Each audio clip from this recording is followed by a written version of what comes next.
Let's talk about a word that gets thrown around a lot these days, burnout. But what does it actually mean? It's so much more than just feeling wiped out after a long week. It's a state of total system overload. And today, we're going to dig into the biology of what's happening inside our bodies when they're pushed way too far. Okay, let's get into it. You know that feeling, right? That deep down exhaustion where even a full night's sleep doesn't seem to make a dent. It's the feeling that your internal battery isn't just running low. It feels like it's fundamentally broken. This right here is the gateway to understanding what burnout really is. So to make sense of all this, we're going to use a simple traffic light model. We'll start in the green zone, which is our healthy, balanced state.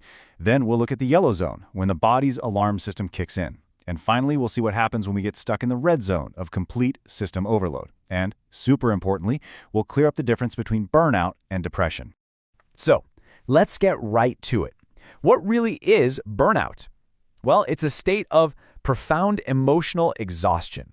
It often comes with this sense of cynicism and just a lack of effectiveness in your work. It's not just a bad mood. It's a very specific response to chronic, unmanaged stress, usually, but not always, tied to your job. Before we can really get into what goes wrong, we have to understand what right looks like.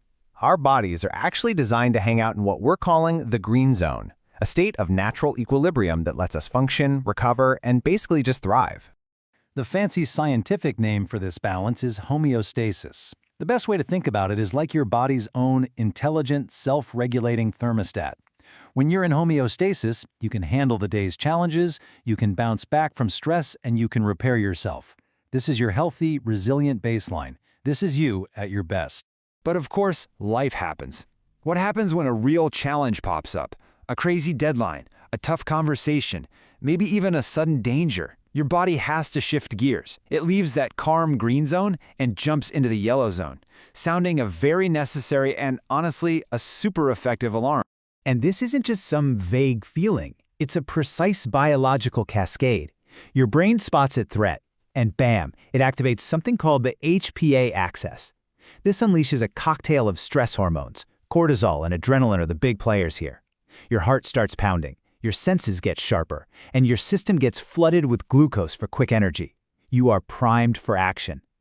This is that classic fight or flight response, and in short bursts, it's an absolute lifesaver. Now here's the absolute crucial point. The yellow zone is designed to be temporary. It's a protective alarm that's supposed to get you through a crisis and then shut off.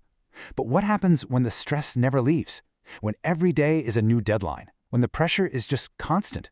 Well, that alarm gets stuck in the on position, and it goes from being a protective signal to a damaging, system-wide siren that's just blaring all the time. And this is where we enter the red zone. This is the state of chronic stress. Scientists have a term for it, allostatic overload. Just think of it as the cumulative wear and tear on your body and your brain from being stuck in that constant state of high alert. It's not just a feeling anymore. It's a state of actual physiological dysregulation. Now, what's so fascinating here is how this slide maps biology directly to what you feel. Chronic stress literally rewires your brain. Your amygdala, which is your fear center, goes into overdrive. That's anxiety and overreacting. At the same time, your prefrontal cortex, the part that helps you regulate your emotions and think clearly, goes quiet. Your dopamine levels tank, which drains your motivation, and BDNF, which is key for brain flexibility, drops off, creating that awful feeling of being mentally stuck in a rut. Okay, and it gets even more specific. Stick with me because this part is a little technical but so important. Chronic stress causes inflammation. That inflammation flips on something called the kynurenine pathway. What this pathway does is it basically hijacks a really crucial resource, tryptophan. Your brain needs tryptophan to make serotonin, the feel-good neurotransmitter, but this pathway steals it for something else. Just think about that number for a second. Over 95%. The literal building blocks for your mood stability and your sense of well-being are being rerouted to fuel the inflammatory stress response. This creates a huge biochemical headwind against feeling good, and it directly links stress to the neurochemistry behind depression and low mood. And for some people, especially in situations with severe or prolonged stress, think combat situations or other traumas, this push into the red zone is incredibly intense and overwhelming. We're not just talking about a tough job anymore. We're talking about the body's fundamental systems being pushed to their absolute breaking point. And this really shows how the brain's distress signals just cascade through the entire body. Those constant cortisol spikes mess with your other hormones, like your thyroid. It throws your blood sugar out of whack, you get persistent low-grade inflammation, your sleep gets completely wrecked. Even your mitochondria, the tiny power plants inside your cells, they start to fail. This is exactly how mental and emotional overload turns into real, tangible physical illness. So this brings us to a really important question. With all this talk about exhaustion and feeling low, how is burnout any different from clinical depression? Because they sure sound similar, right? Well, they do have overlapping symptoms, but they are very distinct conditions. Let's just break this down. Burnout is almost always tied to a specific situation, usually work. Depression, on the other hand, can be much more general. The core feeling in burnout is exhaustion and cynicism about your job, while in depression, it's a deep low mood and a loss of pleasure in pretty much all areas of your life. And crucially, burnout is technically classified as a factor influencing health, not a formal medical illness like depression is. And that's exactly why getting a proper diagnosis is so important. Clinicians use a process, like the one you see here, to figure out what's really going on. They have to determine if someone's symptoms meet the criteria for burnout, or if it might actually be an underlying anxiety disorder, a depressive episode, or another medical condition that needs a totally different approach to treatment. So, after all of that, what's the big takeaway? It's this.